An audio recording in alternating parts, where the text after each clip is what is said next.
Buenas a todos y todas, ¿cómo andan? Espero que todo bien. Nos encontramos nuevamente ahora para poder conocer, compartir sobre un tema que es de interés general, bien, que es ¿qué es la Realpolitik? ¿En qué consiste la Realpolitik? Para poder empezar a entender un poco sobre este tema, primero tenemos que poner un poco un contexto histórico y un marco a la palabra Realpolitik. Como muchos imaginarán, la palabra Realpolitik viene de una palabra alemana, que lo que significa básicamente es política realista, bien, o sea, básicamente una política que se amolda a la situación y al contexto de cada país. Esta palabra que vamos a ver y que es transversal en términos de geopolítica, vamos a ver que es fundamental para entender todo lo que acontece en relación de política internacional, así como de relaciones entre estados a lo largo de la historia. Con esto que yo les estoy comentando como a modo de introducción, vamos a empezar a entender desde dónde viene el término, ¿bien? Y poniendo un poco en contexto histórico, vamos a decir que el término surge en el siglo XIX, más puntualmente vamos a decir en la segunda mitad del siglo XIX. El término lo acuña Otto von Bismarck, bien, este famoso canciller alemán encargado de lo que se conoce como la unificación, la reunificación de Alemania, que se consiguió a partir de un proceso, bien, donde de alguna manera Alemania tuvo que tener en algunos momentos de afloje político y en algunos momentos sí intensificar lo que fue las campañas militares para poder conseguir esa unificación. Ese proceso, en el cual en algunos momentos tuvo que ceder a Alemania y en otros momentos avanzar, es lo que Bismarck va a terminar denominando como Realpolitik, es decir, una política pragmática, una política que se amolda al contexto, bien, donde negocia cuando es necesario y las condiciones están dadas y cuando está la oportunidad de avanzar lo hace. En este contexto, la primera aproximación que tenemos es con Bismarck, pero el término Realpolitik, bien, vamos a ver que de alguna manera en su aplicación ya viene desde varios años antes. Podemos decir incluso que a lo largo de la historia podemos encontrar bien momentos en los cuales las alianzas son más flexibles y los gobiernos toman posiciones más pragmáticas. Sin embargo, uno de los ejemplos más concretos de lo que es esta política pragmática, por ejemplo, ya lo habíamos visto a mediados del siglo XIX con una frase muy conocida de Lord Palmerston, ¿bien? Para quienes no conocen, Lord Palmerston fue el gran hacedor de la política internacional del Reino Unido durante el siglo XIX. Y una de sus frases más emblemáticas, para que podamos poner en dimensión, era: Inglaterra o el Reino Unido no tiene amigos ni enemigos permanentes, solo tiene intereses permanentes. Con esta frase, de alguna manera, lo que Lord Palmerston intentaba mostrarnos era que las alianzas son flexibles. Bien, quien en algún momento fue mi enemigo, luego puede convertirse en mi amigo, y quien hoy quizás es mi enemigo, luego puede ir fluctuando. Bien, o sea, en este caso las alianzas son dinámicas, los intereses de los estados ocupan un rol central. Esto, sin embargo, más allá de lo que yo les expliqué con Bismarck, más allá de lo que les expliqué con Palmerston, vamos a ver cómo se aplica en la política práctica. Bien, el Reino Unido va a tener una política muy pragmática. Cuando no logra entrar desde el punto de vista militar, lo que hace es negocia, utiliza, por ejemplo, el poder de la negociación, que sabemos que en el siglo XIX Inglaterra lo capitalizó mejor que nadie. Del mismo modo, el poder económico es otra de las formas para intentar, en tiempos donde se busca evitar la utilización del recurso militar, intentar ocupar y avanzar casilleros. Bien, esto lo vamos a ver que en el escenario actual tiene más vigencia y más peso incluso. Por otro lado, para seguir avanzando en cuanto a la explicación de la Realpolitik, vuelvo un segundo a Bismarck, bien, uno de los grandes hacedores de la política internacional y el inventor básicamente de este término. ¿Por qué digo esto? Porque Bismarck acuña ese término también por la política internacional que Alemania adopta en los últimos años, bien, del siglo XIX. ¿Y cuál es esa política? Es justamente la de tratar de muchas veces ser un árbitro, un pacificador ante determinadas disputas. A fines del siglo XIX, las principales disputas coloniales estaban en manos del Reino Unido y de Francia, quienes se disputaban básicamente el control de África. El propio Bismarck fue el gran hacedor de esa cumbre en 1885 en Berlín, que termina garantizando un reparto de África, un reparto que fue terrible para el continente africano y sobre todo para quienes habitaban el continente, pero que fue muy favorable para los europeos y que favoreció por lo menos durante varios años, hasta la muerte de Bismarck más puntualmente, una paz sostenida, donde las potencias se habían repartido una zona de influencia. Esto, aunque suene muy crudo y muy terrible para la población africana, porque es lo que terminó ocurriendo, para lo que es la construcción del escenario político, fue un escenario totalmente favorable para las potencias dominantes y hegemónicas de la época. La realpolitik consiste muchas veces en que las potencias se miden y van sabiendo cuáles son los puntos en los que tienen que ceder cada una y cuáles son los puntos innegociables que tiene cada una también. A partir de esto vamos a ver que de alguna manera el andamiaje de la construcción de lo que es la realpolitik lo vamos a encontrar más ya en el siglo XX y va a ser puntualmente con la teoría política propiamente. ¿A qué me refiero cuando hablo de teoría política? Hablo del andamiaje, la corriente que va a dar origen a que podamos hablar de una realpolitik y de un entendimiento más concreto desde el punto académico. Para esto vamos a tener la intervención de Hans Morgenthau, bien, quien va a ser una de las grandes figuras, ya ahora sí, del sustento teórico de lo que vamos a llamar como el realismo, bien, la escuela realista. Y cuando me refiero a la escuela realista, puntualmente les estoy hablando de una escuela que va a tomar parte de lo que era el pensamiento de Maquiavelo, parte de lo que era el pensamiento de Thomas Hobbes, y lo que va a decir es que de alguna manera, bien, el Estado, bien, tiene un rol fundamental en las relaciones internacionales, bien, y que las relaciones internacionales tienen que estar lejos de cualquier idealización. Son básicamente esta premisa que tenía Hobbes de el hombre es el lobo del hombre. Bien, esta premisa donde lo que vemos es que la política internacional es mucho más dura y mucho más cruel, mucho más fría de lo que parece. ¿Sí? Entonces, lo que dice es que el Estado va a ser un actor central y tiene que bregar, luchar por los intereses nacionales. Bien, si en algunos momentos coincide con algunos países porque tienen un enemigo en común o coinciden porque tienen intereses comunes a la hora de avanzar en su desarrollo, el Estado tiene que potenciar esos vínculos.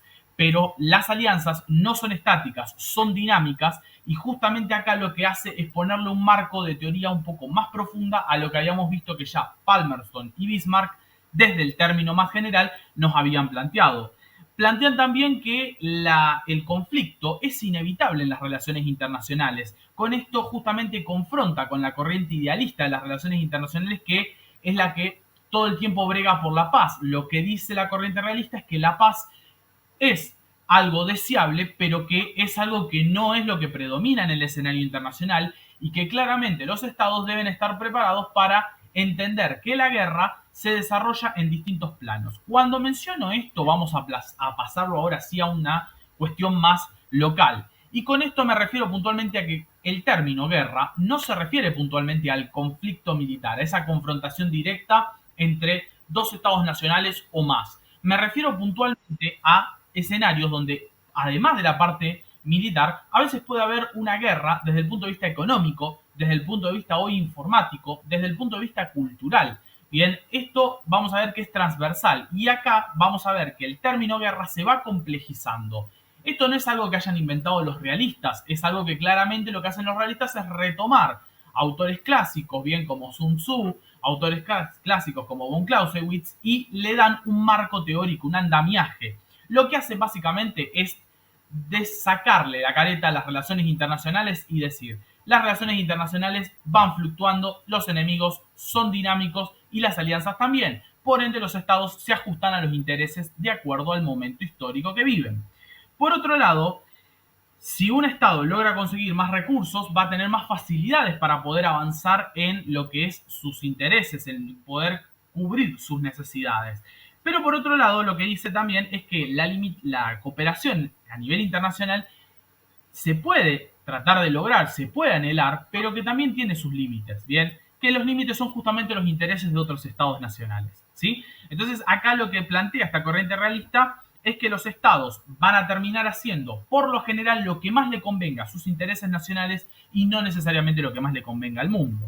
Bien, esto es básicamente la teoría realista desde su origen. Sin embargo, vamos a ver que luego esto va a ir fluctuando. Bien, un gran artífice de la política realista a lo largo del siglo XX, por ejemplo, fue Henry Kissinger, muy conocido, muy reconocido por distintas cuestiones. En América Latina se lo conoce y se lo asocia mucho a lo que fueron los golpes de Estado, a los distintos procesos dictatoriales que se generaron, sobre todo en los años 70. Sin embargo, Henry Kissinger fue un gran hacedor desde la política internacional, sobre todo ¿por qué? Porque separó lo que era el marco ideológico para lo que era un propósito final.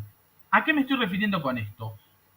Como ustedes sabrán, cuando finaliza la Segunda Guerra Mundial, la Unión Soviética y luego China, ya con Mao Zedong, se alinean dentro de lo que es el bloque comunista.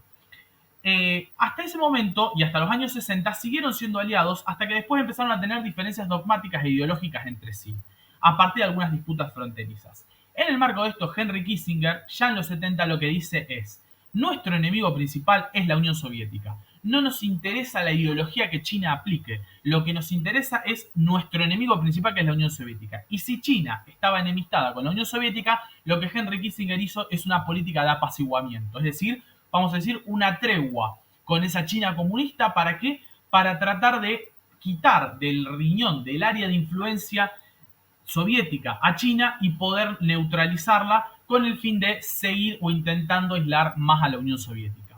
Esto lo consigue con la política de apaciguamiento, claramente. Vamos a ver que ahí está la visita de Nixon a China, este giro que va a tener China unos años después, ya con las reformas de Deng Xiaoping, va a tener unas reformas muy importantes desde el punto de vista económico, y vamos a ver que China ya definitivamente se abre de lo que es el arco soviético. A partir de esto, vemos que la política realista de Kissinger lo que decía era: el enemigo común era la Unión Soviética. Lo que nosotros no importaba casi la ideología es lo que estaba metida por medio. El enemigo era la Unión Soviética. Entonces se prioriza eso. En esa agenda vamos a ver que Henry Kissinger es uno de los realistas principales del siglo XX. Bien, y va a ser uno de los grandes artífices para entender el éxito de Estados Unidos en la Guerra Fría, el éxito que luego conlleva que Estados Unidos logre dominar el mundo mediante el mundo unipolar. Bien, Henry Kissinger es uno de los grandes hacedores de eso. Sin embargo, después vamos a ver que por distintas razones la corriente realista empezó a ser un poco desestimada. Con el avance de la globalización y el avance de la idealización de las relaciones internacionales, de alguna manera el enfoque realista empezó a ser dejado de lado.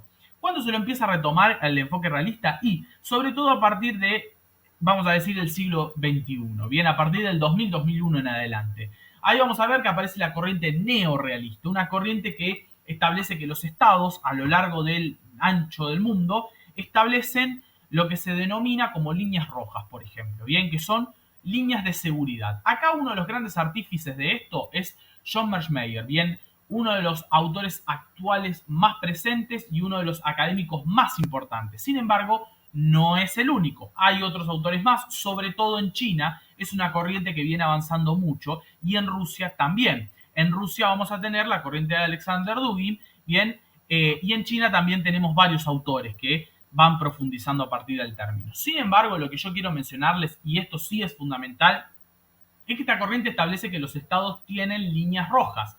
Es decir, que los estados tienen áreas y cordones de seguridad que son inviolables. Bien, si Estados Unidos establece que su cordón de seguridad es Europa Occidental y toda América Latina, bien, junto a Canadá, vamos a ver que ese es el cordón que Estados Unidos no permite que se pueda negociar. Bien, o sea que no va a permitir que, por ejemplo, haya una instalación de, por ejemplo, armamento, capacidad nuclear o algo que pueda llegar a vulnerar la seguridad de Estados Unidos en ese sector. Por eso, por ejemplo, tuvimos en los años 60 la crisis de los misiles en Cuba, donde la Unión Soviética instaló misiles allí y generó claramente una respuesta de Estados Unidos, porque claramente eso incomodaba políticamente a Estados Unidos. Del mismo modo, vamos a ver que todas las potencias van a tener sus líneas rojas. Rusia establece sus líneas rojas dentro de lo que son los ex estados soviéticos, hoy quedando Ucrania dentro de ese área y por eso la disputa que tenemos hoy. Y en el caso de China hay un área en disputa grande que es también un sector de lo que se denomina el hinterland hacia el interés que tiene sobre algunos sectores de glaciares en el sector de Asia Menor, y también la presencia sobre lo que es el mar meridional de China, más Taiwán. Sí que es un sector que para China es una línea roja. Ahora, lo que yo les estoy mencionando nos va dando un sustento más grande y más profundo. Si nosotros nos trasladamos al escenario actual, vamos al 2022, donde claramente Rusia invade Ucrania y hay un giro en las relaciones internacionales, lo que estamos viendo ya en un marco de multipolaridad es un giro en lo que es un retorno del realismo a la mayoría de las relaciones internacionales. ¿A qué me refiero con esto? A que los estados empiezan a abandonar algunos dogmas ideológicos para priorizar sus intereses nacionales. Dejan de priorizar alianzas históricas o enemigos históricos para empezar a profundizar vínculos. Ejemplos concretos de esta realpolitik pueden ser hoy uno de los grandes hacedores es Erdogan, sin lugar a dudas, quien juega de alguna manera a dos puntas. Por un lado tiene un pie en la OTAN, por el otro lado tiene un pie en la Organización de Cooperación de Shanghái. Por un lado tiene de alguna manera las cartas que limitan y condicionan a los nuevos ingresos en la OTAN y por el otro lado también tiene la carta de quienes de condicionar nuevos ingresos en la Organización de Cooperación de Shanghái. ¿Qué estoy diciendo con esto? Que una figura como Erdogan juega a un equilibrio, bien, que a veces obviamente pende de un hilo y otras veces no. Otro ejemplo concreto puede ser el de Narendra Modi, bien, quien desde la India construyó una política muy pragmática. La continuación del BRICS, es decir, la continuación del buen vínculo económico tanto con China como con Rusia, como con Brasil y Sudáfrica, así como el buen vínculo desde el punto de vista militar con los Estados Unidos, también con Japón y con Australia. Obviamente que también una política de un enemigo en común, que es Pakistán, y un sospechoso, que es siempre China, bien, que representa de alguna manera un intento de apaciguar, pero con tensiones que lógicamente sobreexisten porque vienen de hace muchísimo tiempo.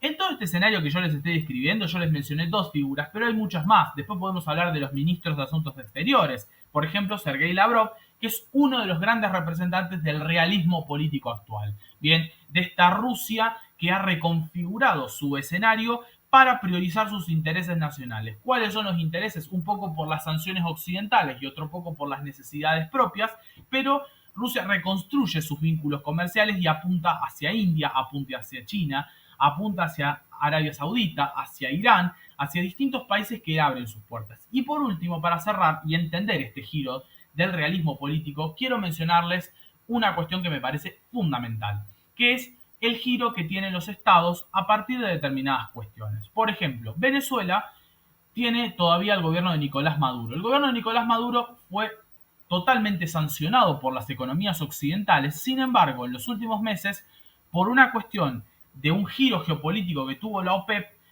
me refiero puntualmente, más puntualmente a los países árabes, Estados Unidos y la Unión Europea precisan un petróleo a un precio un poco más económico.